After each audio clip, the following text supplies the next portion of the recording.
My girlfriend posted, "Some people are just insecure and it shows," right after I asked about her male friend who keeps buying her gifts. I changed my profile picture to me with someone else and captioned it, "Confidence looks good on me." She lost her mind. I, 27M, never thought I'd be the guy posting about relationship drama at 3 a.m. But here we are. Kayla and I had been together for 2 years.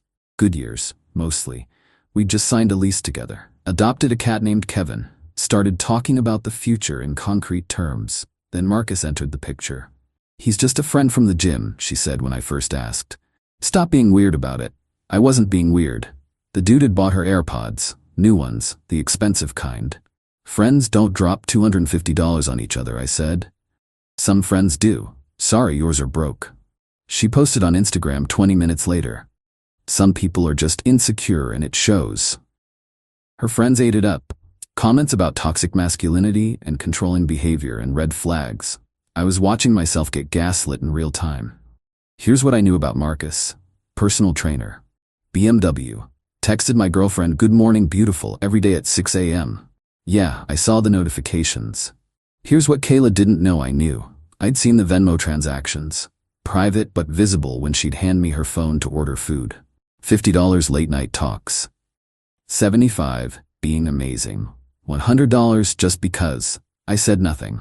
Just screenshotted everything. The gifts kept coming. Gym clothes that cost more than my car payment, protein powder she never used, a fucking Apple Watch for tracking workouts. "This is inappropriate," I finally said. "You're being controlling." "I'm being reasonable. Would you be cool if some woman was buying me $1,000 gifts? That's different." "How?"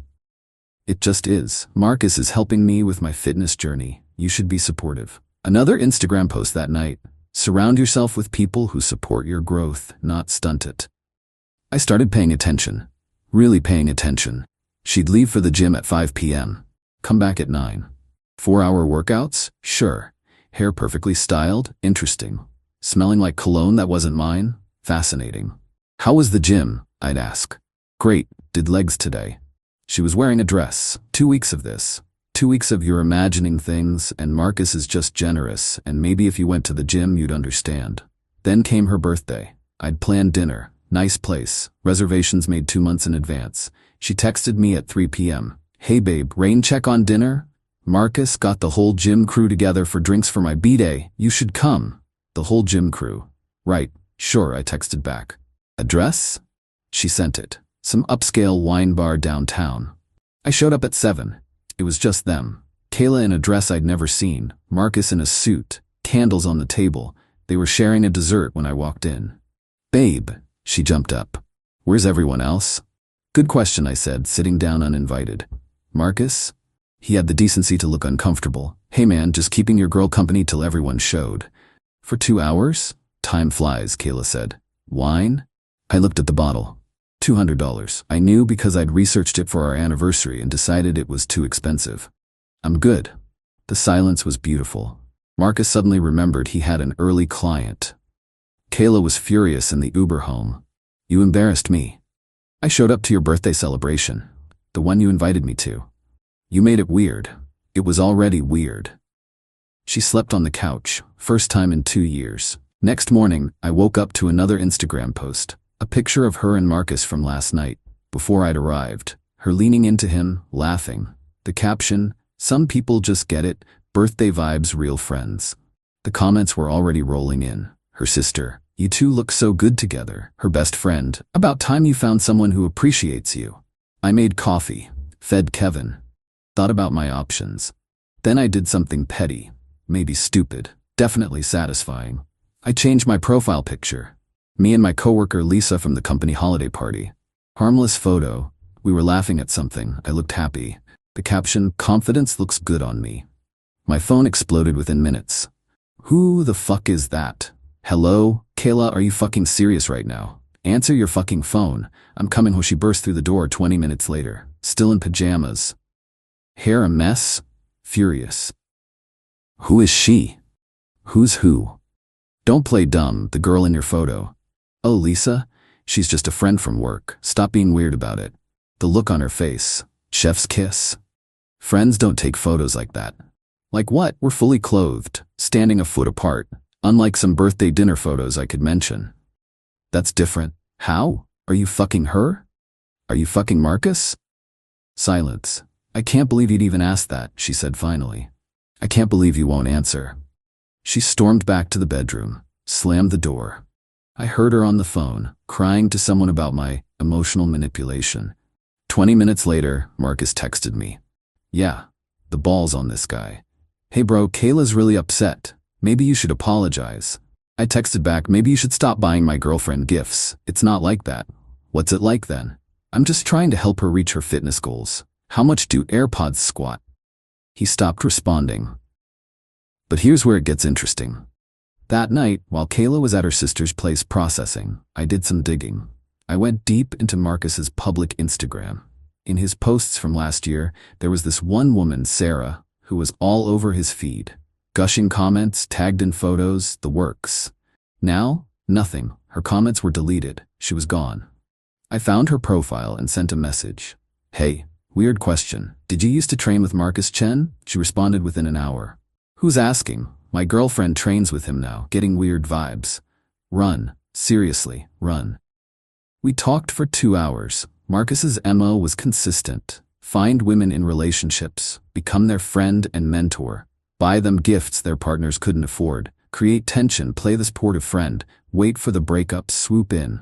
He did it to me, Sarah said. Cost me a 3-year relationship. We dated for 2 months before he moved on to the next girl. I thanked Sarah. Screenshotted everything.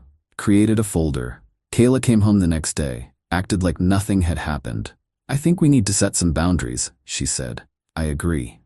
You need to trust me more. Okay. And maybe try to be friends with Marcus. He's important to me. No. I don't want to be friends with someone who texts my girlfriend, "Good morning, beautiful."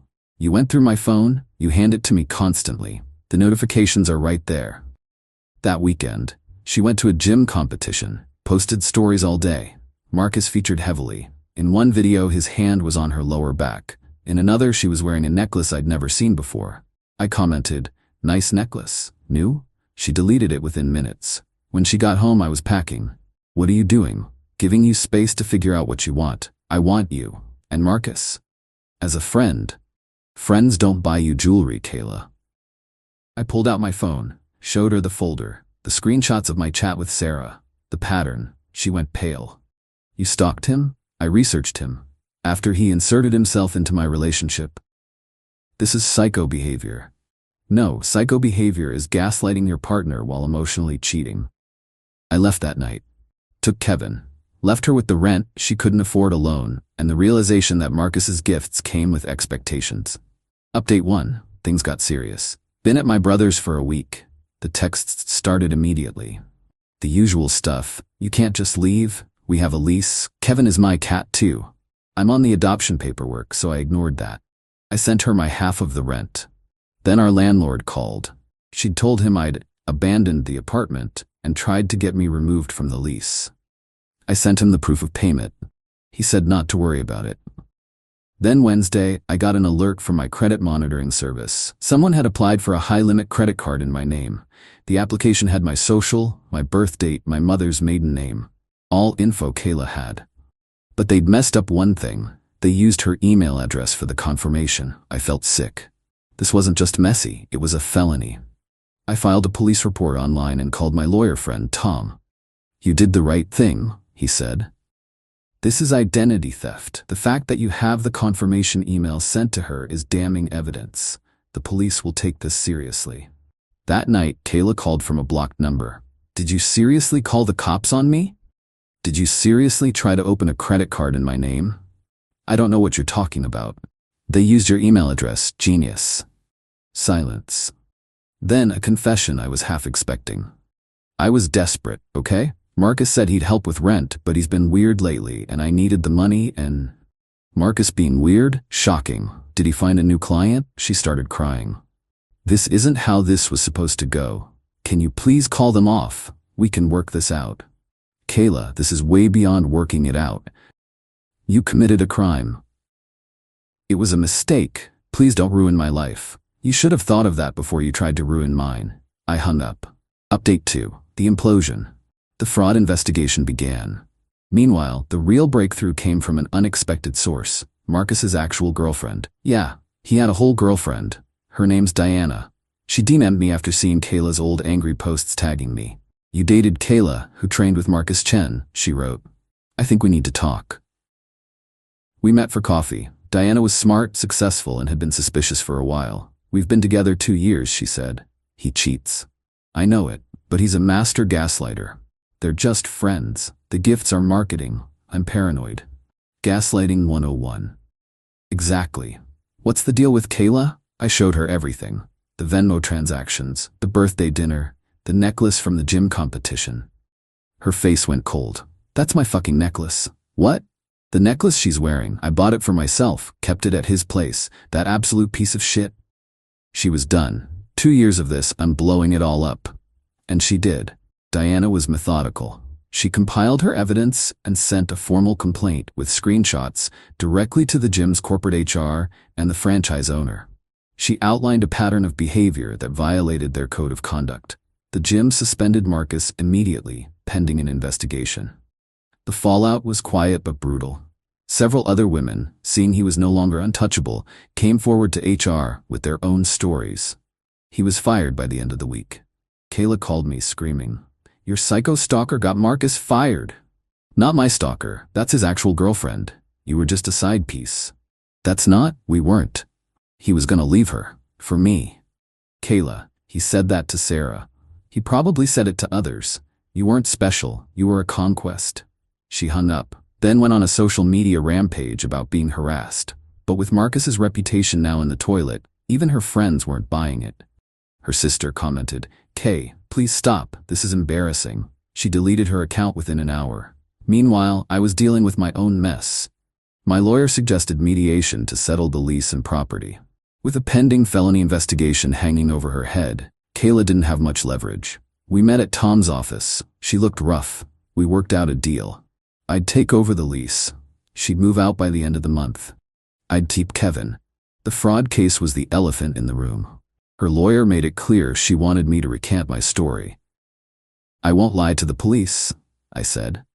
"But I have no interest in seeing you in jail. I will give my statement of the facts, and what the DA does with it is their decision." It was the best I could offer. She took it. We signed the papers. As she was leaving, she grabbed my arm. "For what it's worth, you were a good boyfriend. I just wanted more attention, I guess." "You got it." "Yeah, look how that worked out." Update 3, the aftermath. It's been 3 months. I'm still in the apartment. Kevin's thriving. Work's been good. Life is quiet. The legal stuff resolved in the messiest, most realistic way possible. With my testimony and the email evidence, the DA had a strong case. Kayla's lawyer managed to get her into a pretrial diversion program for first-time nonviolent offenders. She has to complete 100 hours of community service and attend financial counseling. If she stays out of trouble for a year, the charge will be dismissed. It's not a get-out-of-jail-free card. That will follow her. But she avoided a felony conviction. I heard about it from Tom. It felt like a fitting end. Justice, but not outright destruction. Marcus? He moved 2 states away. Diana sent me a screenshot of his new profile. Same tactics. Some people never learn. Diana is dating a doctor now. We grab coffee sometimes. She helped me. I helped her. We're part of a club neither of us wanted to join. Kayla texted me last week. "Hey, I know this is random, but I'm in therapy, starting to see how badly I messed everything up. I was chasing something that wasn't real and destroyed something that was. Just wanted to say I'm sorry for everything, not expecting a response." I replied, "I'm glad to hear that. Hope it helps." She hearted the message. That was it. It's strange. The end wasn't a big cinematic victory. It was a mountain of paperwork, legal fees, and stress. But I learned a few things. Trust your gut, document everything, and understand that some people will burn down their own lives for a little bit of warmth from a temporary fire. I come home to my apartment, my cat, and my quiet life, and I'm confident in it. Turns out that's the only validation I ever needed.